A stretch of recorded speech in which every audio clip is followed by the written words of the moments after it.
Picture Memphis in the mid-'80s.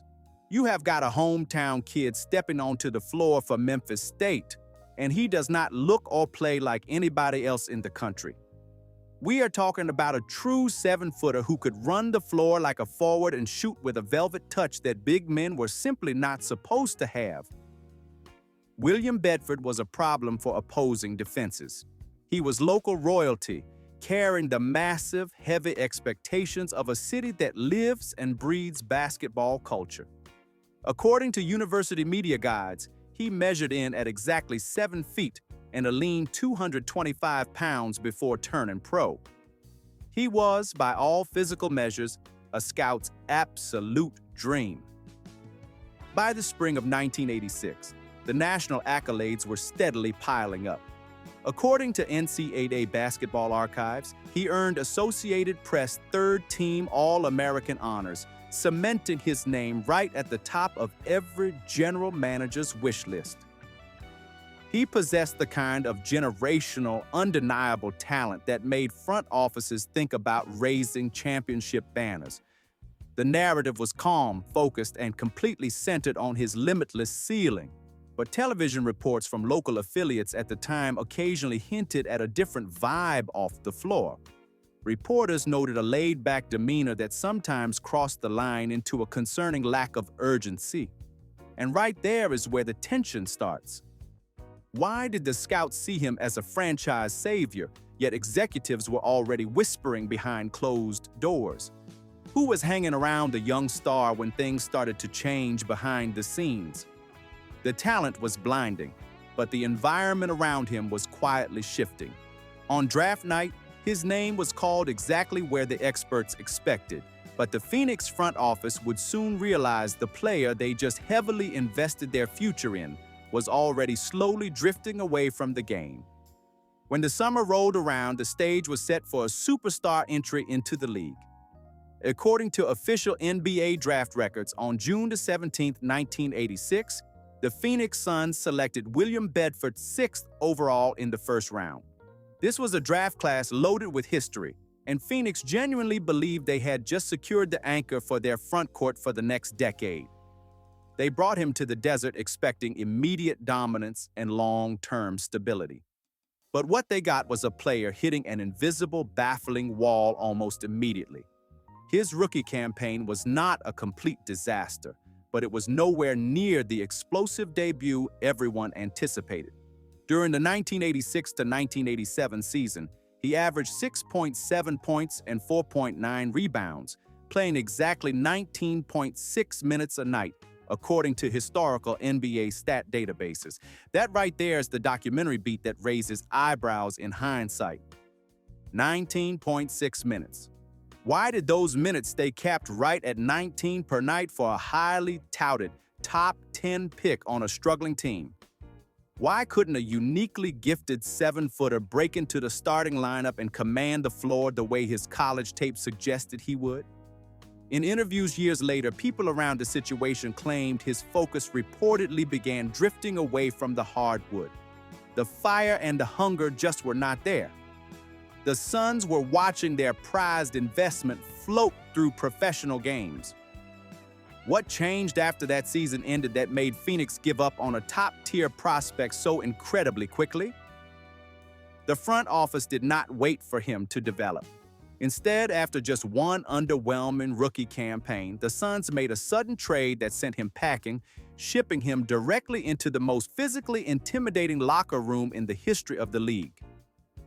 Dropping William Bedford into Detroit in the late 80s was like putting a quiet kid in the middle of a heavy metal concert. The Pistons were aggressively building their infamous bad boys identity, a culture built on sweat, sharp elbows, and relentless physical intimidation. Bedford, reportedly known for a passive, easygoing personality, was suddenly sharing a locker room with some of the most intense, demanding competitors the game has ever seen. The culture clash was immediate, and the results on the court were glaringly obvious. During the 1987 to 1988 season, historical NBA box scores showed he appeared in 38 games but recorded exactly 0 starts. Think about that drop-off. A wildly skilled former lottery pick could not crack the starting five on a regular basis. According to official league statistics, his playing time plummeted to a mere 7.8 minutes per game. And that is where the story pivots hard. How does a uniquely skilled 7-footer completely lose his spot in the rotation at exactly the moment his team needed front-court depth for a grueling title run? Sports media coverage at the time framed it mostly as a coach's decision, focusing on his lack of sheer physicality in the paint. But behind the scenes, disturbing rumors began to follow him through the tunnel. As some outlets claimed later, his off-court lifestyle was reportedly escalating into a destructive dependency, pulling him further into the shadows while his teammates battled under the bright lights of the playoffs. The frustrating lack of minutes and the benchings would soon be entirely forgotten because a devastating off-court revelation was about to drop, one that would completely erase a massive chunk of his athletic prime. The late 80s marked a heavy shift in how the league handled off-court behavior. Executives were desperate to clean up the public image of the sport, instituting strict, unforgiving policies regarding banned substances. William Bedford found himself caught directly in the middle of that sweeping crackdown. Instead of battling in the paint with the toughest big men in the Eastern Conference, he was quietly removed from the locker room entirely. It was a dark, isolating period that sharply contrasted with the rowdy, defiant culture his teammates were building on the floor. According to major sports media reports from the era, he was suspended and entered mandatory rehabilitation under the league's anti-drug program during the late 1980s. He completely disappeared from the professional basketball radar. The factual anchor here is jarringly absolute. During the 1988 to 1989 season, official NBA season rosters show he logged exactly 0 minutes and 0 games played. He was not injured in the traditional sense, he was just gone. Reporters noted at the time that the Pistons barely missed a beat without him, forging ahead to capture the franchise's very first title. And that presents a painful contradiction. While the city of Detroit threw a massive parade, filled the streets with confetti, and celebrated their bad boys, why did the story of their former lottery pick suddenly stop being just about basketball? He was a member of the organization, yet entirely disconnected from its greatest triumph. The league eventually cleared him to return to the gym the following year, but the player who stepped back onto the hardwood was essentially a ghost in his own uniform. Returning to a team that just won a championship without you is a complex psychological burden. When Bedford rejoined the active roster for the 1989 to 1990 season, the Pistons were on a mission to repeat. They had their rotation, they had their stars, and they had their identity. Bedford was given a uniform, but his role was reduced to something barely recognizable for a former standout prospect. During that regular season, basketball archives show he averaged just 2.8 points in 5.9 minutes per game. It was a calm, uneventful stretch of basketball, mostly because he was barely allowed to play it. Court records and box scores from that era paint a clear picture. His appearances were strictly limited to deep garbage time, stepping onto the floor only when the game was already entirely decided. When the postseason arrived, the pattern held firm. According to official NBA playoff statistics, he appeared in 5 playoff games during the spring 1990 run, logging an average of only 3.8 minutes a night. He secured a championship ring that summer, standing on the podium with the rest of the team. But television coverage at the time focused on the core rotation, leaving him in the blurred background of the celebration. What changed in his public image after that season, when fans realized the once feared, highly drafted center was now functioning as a human victory cigar? He was a champion on paper, but the reality was far hollower. Just as the basketball world agreed, he was a complete bust. He walked onto the court on a Tuesday night and did something so surreal, it ended up permanently etched in the league record books. Every once in a while, a player completely lost in the rotation does something that reminds everyone exactly why they were drafted in the first place. For Bedford, that moment came during an otherwise standard regular season matchup against the Seattle Supersonics. It was a brief, fascinating outlier that broke the downward spiral of his career narrative. Instead of showcasing his interior defense or rebounding, he displayed the exact unique skill that made him a Memphis legend years earlier. On November 6, 1990, historical NBA box scores show he stepped onto the court and shot a perfect 3 for 3 from deep. According to documented league records, he achieved a bizarre and highly specific milestone that night. He logged the fewest minutes played in a game, exactly 1 single minute, while making 3 or more three-pointers. To see a 7-foot center-drain long-range shots with that kind of rapid-fire efficiency in 60 seconds was completely unheard of in that era of basketball. In retrospectives, basketball historians often point to this game as the ultimate tease. It was a documentary beat that proved the raw, elite talent was still buried somewhere inside him.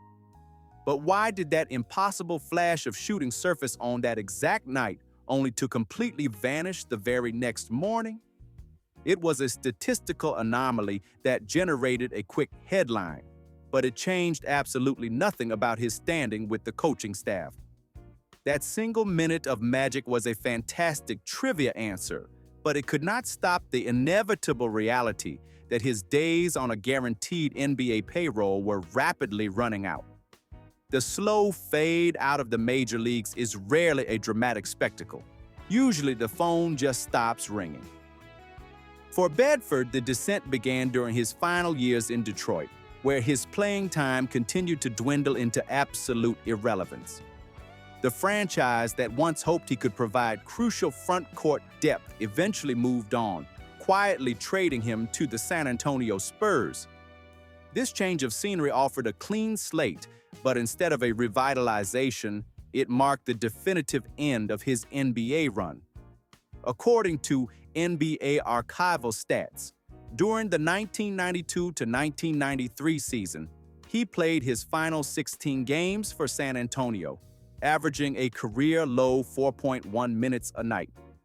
He was an afterthought on the roster, offering virtually zero impact on the floor. When it was all said and done, official player summaries show he finished his 238-game career averaging just 4.1 points per game. That is a staggering statistical collapse for a player selected 6th overall in a legendary draft class.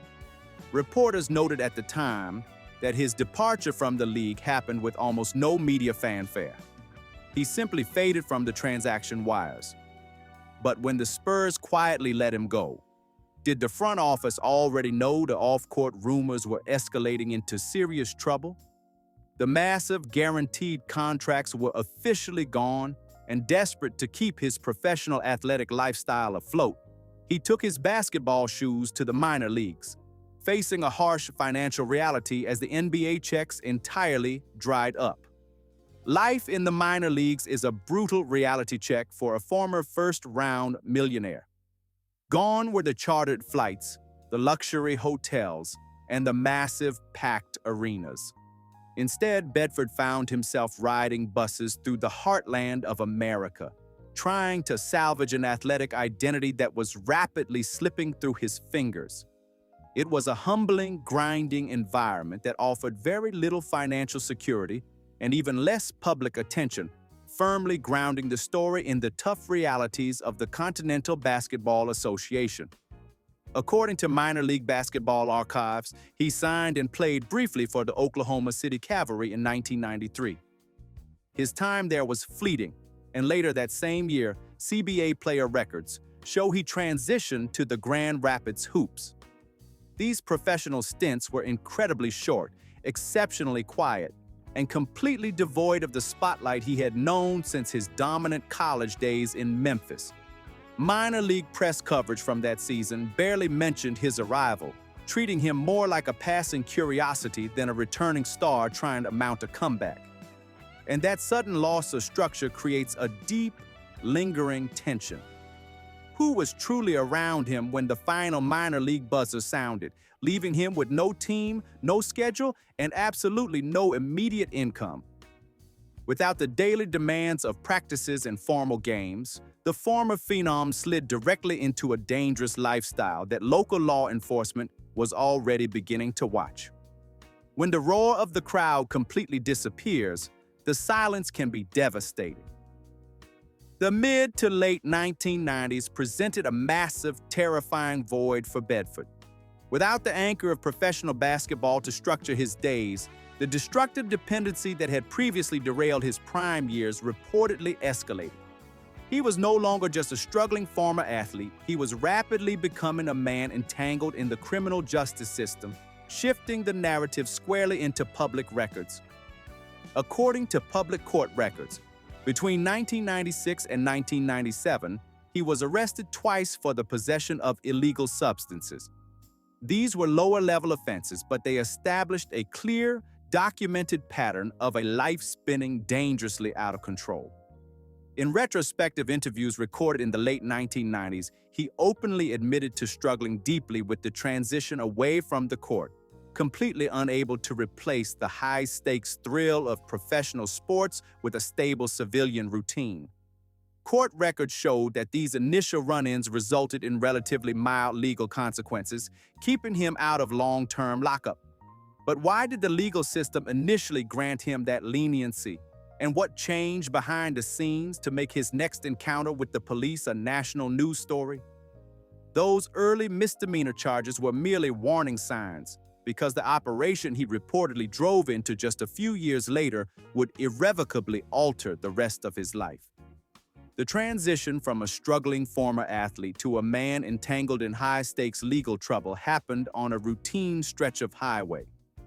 It was the massive turning point of his story, shifting his public profile overnight from a troubled former player to an accused trafficker.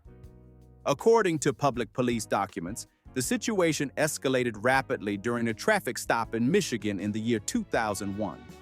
This was not a minor citation for personal possession. According to major sports media reports, he was accused of transporting exactly 25 pounds of illegal marijuana across state lines. Television coverage at the time focused heavily on the staggering scale of the arrest, broadcasting his mugshot nationally and sending a shockwave through the sports world. The sheer volume of the contraband discovered in the vehicle elevated the narrative from a sad story of dependency into a massive federal issue. It was a jarring contrast to his early days in Memphis. How does a man who once guarded Patrick Ewing and Kareem Abdul-Jabbar under the bright arena lights end up running bulk contraband down a Midwestern interstate? The sports media immediately painted a picture of a broken superstar desperately trying to fund a lifestyle that had evaporated a decade earlier. He found himself at the center of serious allegations, surrounded by lawyers instead of coaches. But incredibly, even while facing the terrifying reality of federal prison time and mounting legal bills, he found himself entirely unable to hit the brakes. The standard legal strategy after a massive highway bust is to lay low, show absolute remorse, and beg the court for leniency. Instead, his situation deteriorated even further. The severe personal crisis that had shadowed his entire adult life entirely eroded his judgment, leading to the rapid collapse of whatever legal leverage his defense attorneys might have held. He was out on bail, but he could not stay away from the lifestyle that had just ruined him. After his initial arrest, court records showed he was apprehended 2 additional times for similar marijuana offenses, while his previous case was still highly active. That is the documentary beat that explains everything that followed. Court records showed that his complete inability to comply with standard bail conditions systematically destroyed any chance of a favorable plea deal. The legal system, which had granted him mild leniency in the late 1990s, was no longer willing to look the other way. In the year 2003, he finally faced a judge for his ultimate sentencing, according to television news reports. Why did a massive double-digit sentencing number surface right then? And was the judge actively making an example of a former celebrity? Some sources argued the harsh mandate was meant to send a public message, while others firmly noted that his constant repeat offenses simply forced the court's hand. The legal debate ended when the gavel came down with terrifying finality, officially issuing a 10-year mandate that would lock away the entirety of his middle-aged years. Moving from the wide-open floors of professional basketball arenas to the strict, unforgiving confines of the federal penal system is a staggering physical and psychological adjustment. For a 7-foot former athlete, there is simply no way to blend in. But there was no overblown Hollywood drama to his time inside, just the slow, quiet, heavy reality of thousands of lost days. According to public sentencing documents, he officially began serving his 10-year prison sentence in 2003, stepping entirely out of the public eye. In later interviews, he reflected on this period with a grounded calmness, noting that the extreme isolation finally forced him to confront the destructive habits he had been running from since his rookie season in Phoenix. He entered the system as a national cautionary tale, but reportedly spent his time quietly getting clean and finding a sense of discipline that had always eluded him on the basketball court. According to public records, after serving nearly his full term, he was officially released from the penal system in November 2011. What changed in his mindset during those quiet nights locked away from the world he used to rule? By his own account, the anger and the denial slowly faded, replaced by a simple desire to survive the remainder of his life without looking over his shoulder. When the heavy iron doors finally opened in the winter of 2011, he walked out into a society that had completely moved on, forcing him to rebuild his identity from absolute zero. Re-entering the world after a decade away is a monumental task, especially when your name was once synonymous with boundless athletic potential and a highly public, catastrophic fall. William Bedford chose to face his history head-on by returning exactly to where his legend started. He went back to his hometown of Memphis, Tennessee. But he did not return as the untouchable 7-foot hero from the mid-1980s. He came back carrying the heavy weight of his public mistakes, offering himself as a living, breathing cautionary tale for the next generation of local players. Regional press coverage in the Commercial Appeal noted at the time that he was actively trying to rebuild his life step by step. According to those regional profiles published around late 2011 and 2012, he was highly focused on living the right way and staying completely out of the troubled circles that had defined his early adulthood.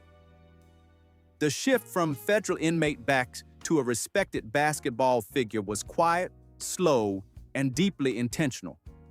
In major sports media reports from 2012, he was officially documented as coaching local youth basketball in the Memphis area, stepping back onto the hardwood not as a star, but as a mentor. In interviews, he said something close to this. He wanted to ensure that young players truly understood the immense, unforgiving consequences of losing focus off the court. But was it the heavy ghosts of his squandered NBA potential, or the sheer, simple relief of basic survival that finally pushed him to give back to the game? He had seen the absolute highest peaks of professional sports, collecting a championship ring with the bad boys, and he had seen the darkest, most isolating depths of the penal system. He was finally ready to own all of it without making a single excuse. While his professional basketball legacy remains permanently tied to the massive opportunities he threw away, his story did not end behind an iron door. His final chapter is still being written in those quiet, local gymnasiums where he now spends his days teaching kids exactly how to avoid his exact path.